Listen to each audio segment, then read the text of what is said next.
Okay, but initially start off with that oval method or the line method, whichever you're comfortable with, and soon you'll build your skill to get to a more detailed stage.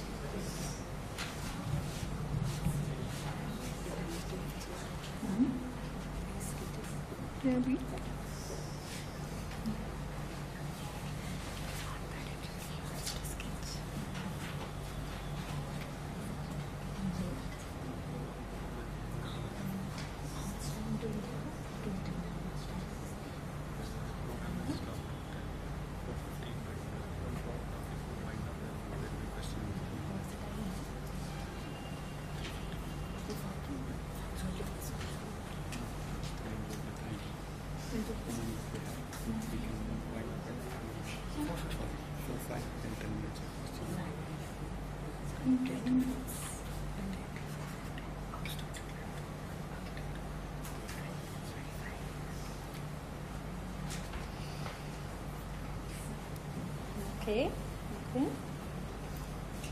And try to make it a habit to do bigger sketches also than small ones. Yeah, tell me. Can we mix lines and ovals? Your freedom, your book, your sketchbook. You can play around as much, however you want.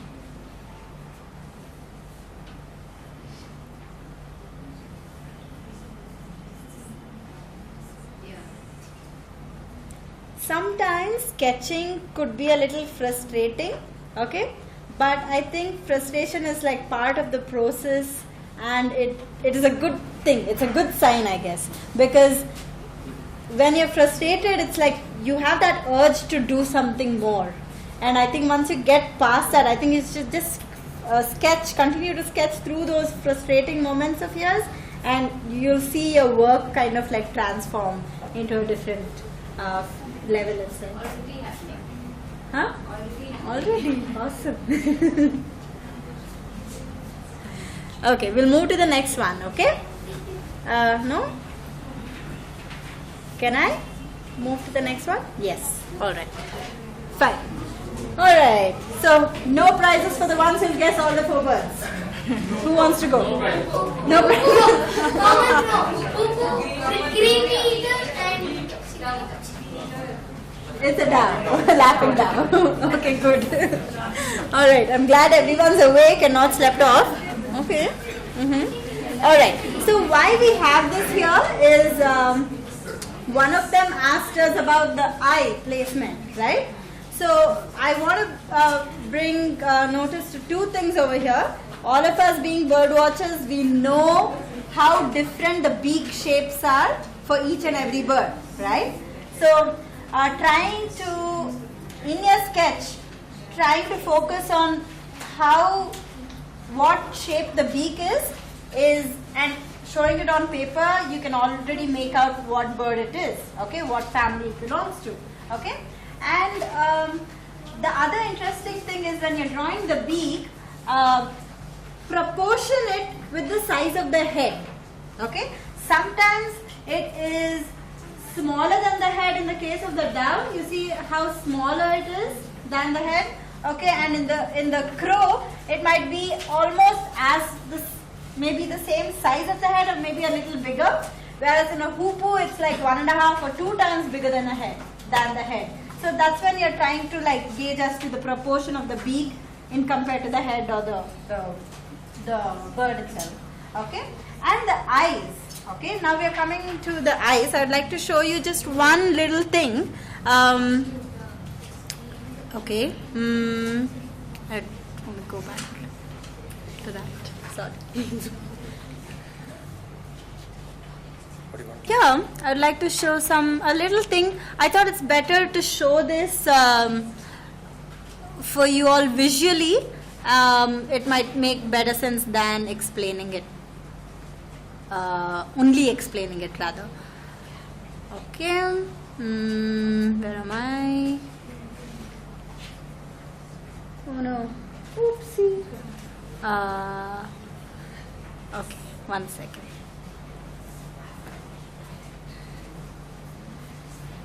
How can I make everything come front?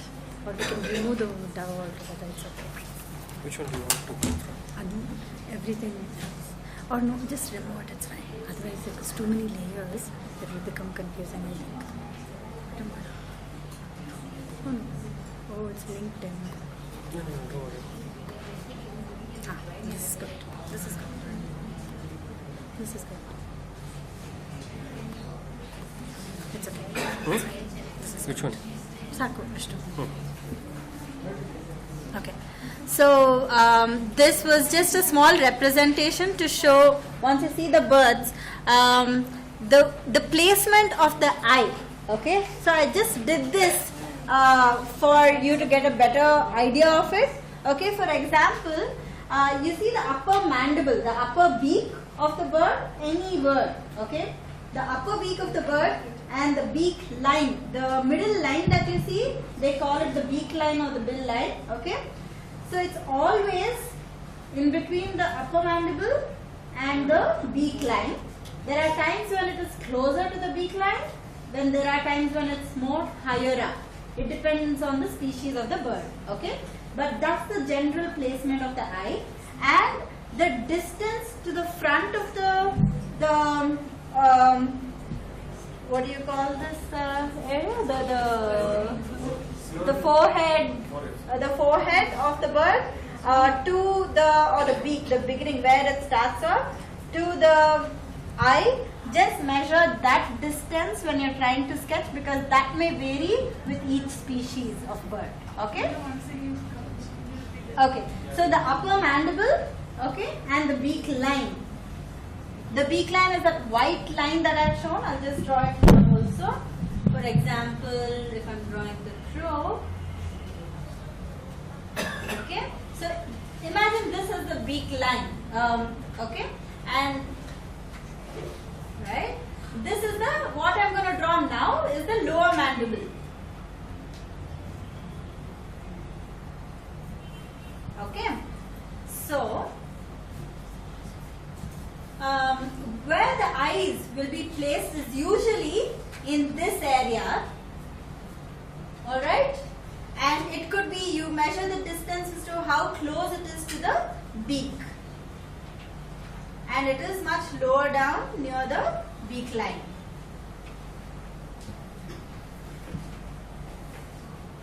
And it will be bigger, you'll have to make it proportionate. In this case it is much more bigger because I drew the head big.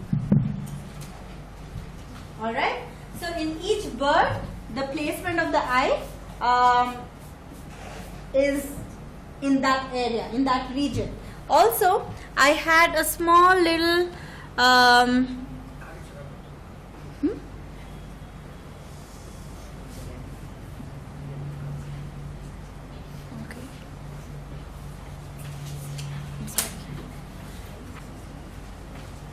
Okay, I got this also for the reference, just in case. So you see the bill line, and this is where the placement of the eye would be. Okay, this is where the cavity, the eye cavity, and it will be in this area. It is never lower than the beak line.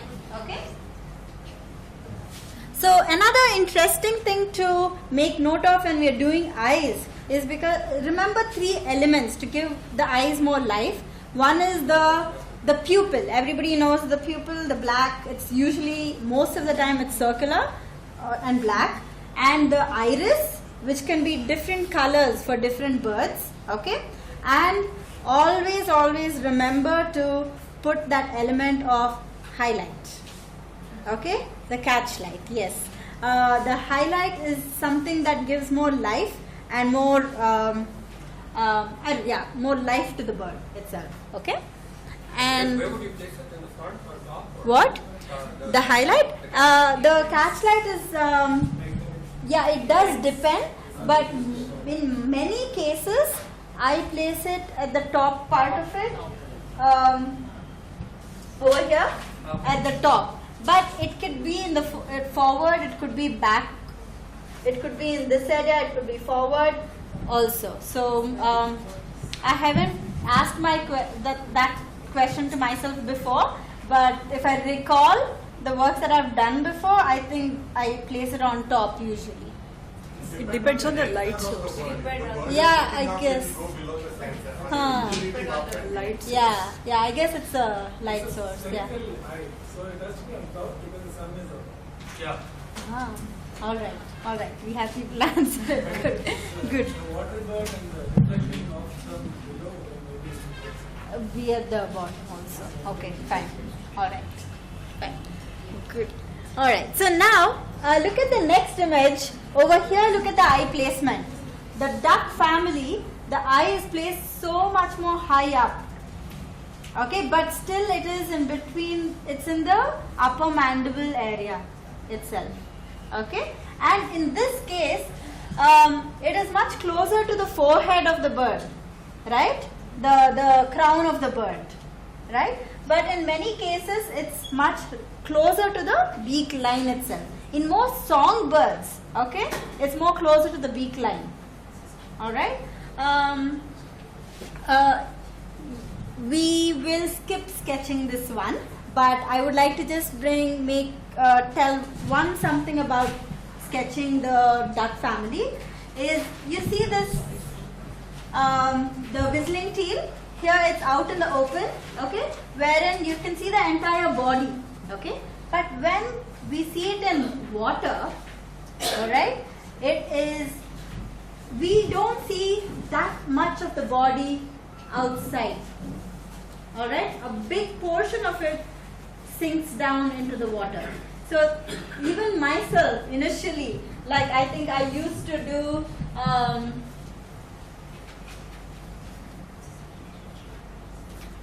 okay, and then used to kind of do almost the entire bird and then show only like that. But then that is the wrong way of depicting it, because you need to show the weight that goes down into the water. It sinks down, and I think the water level would come somewhere here. Alright, so that's something when you're out in the field, when you're sketching, you could just make note of that. Okay. So now, coming to field sketching, we already spoke about how challenging it could be.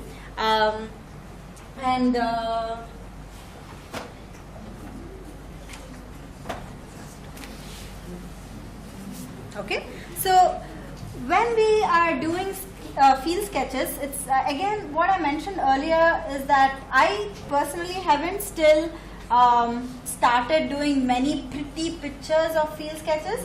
What I do is I mainly enjoy the process of learning and observing, and I end up doing a whole lot of images, okay.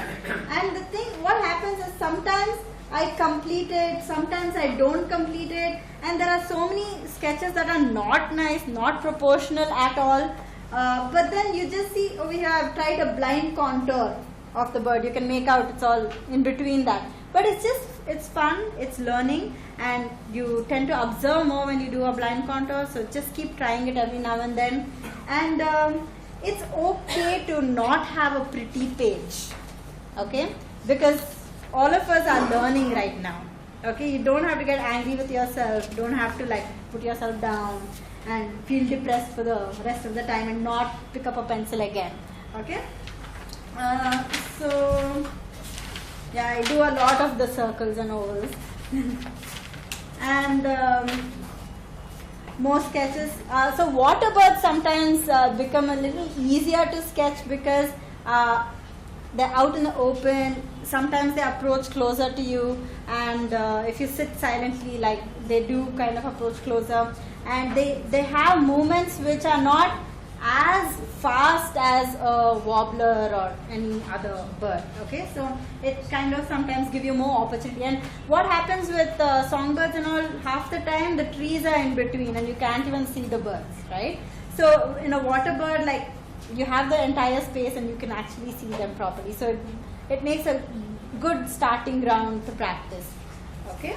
So you see a whole lot of untidy, some are complete, some are not complete, but it's okay. You can just first learn to play with the pencil and everything.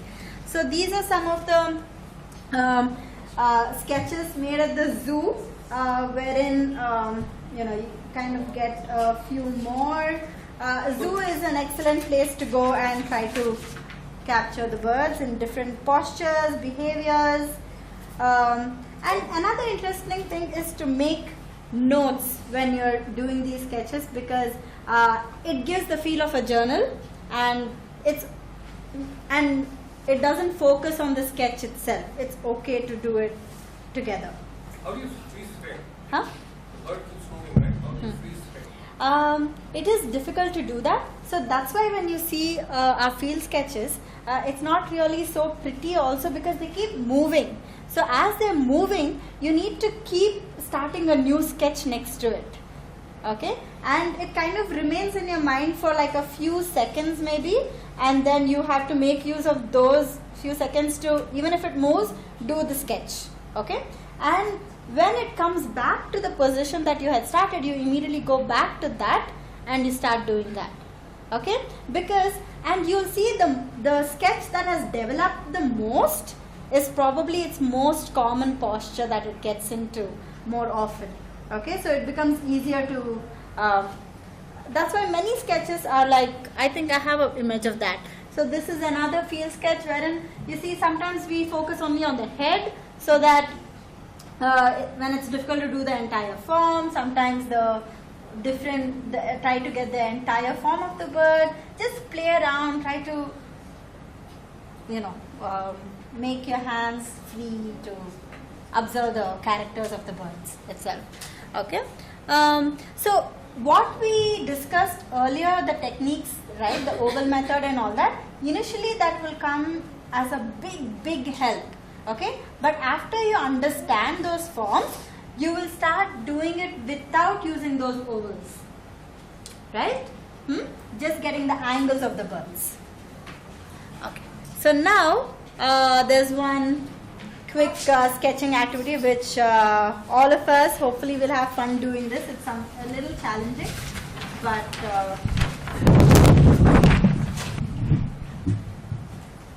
okay, this activity is quick gesture sketching, where you are going to quickly draw a bird. You won't take more than a minute or 30 seconds. yeah, and I will time you also. Because we know the bird is moving, and it helps us to just see the essence of the bird, not the details, and not going into too much of these things. The essence of the movement is captured when we do a quick sketch. So we'll try. Okay, Shilpa will try now. She'll show you how you can capture the sketch quickly, and I'll actually start the time. Okay? Start. Here again, I'm not going to lift my pencil as much.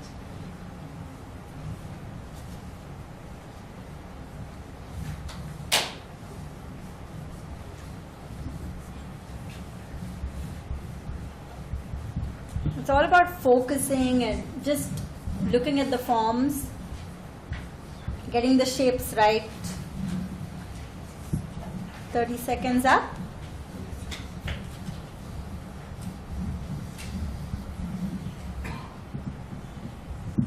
Okay, I feel whatever changes I want to make, I can do it.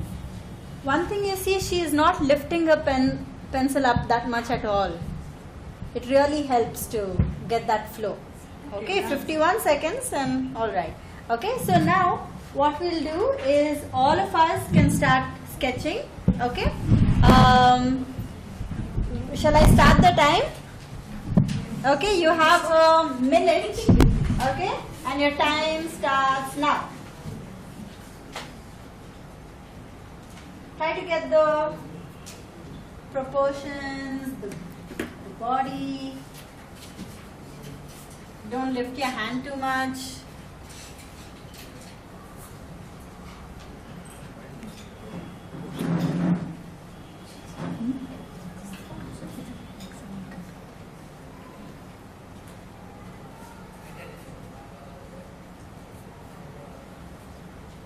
Thirty seconds up. Focus.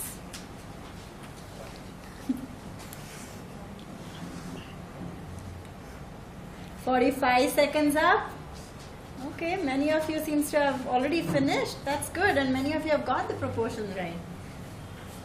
10 seconds left. And your time stops. I want you all to stop. Okay? Okay, so how many of you managed to finish the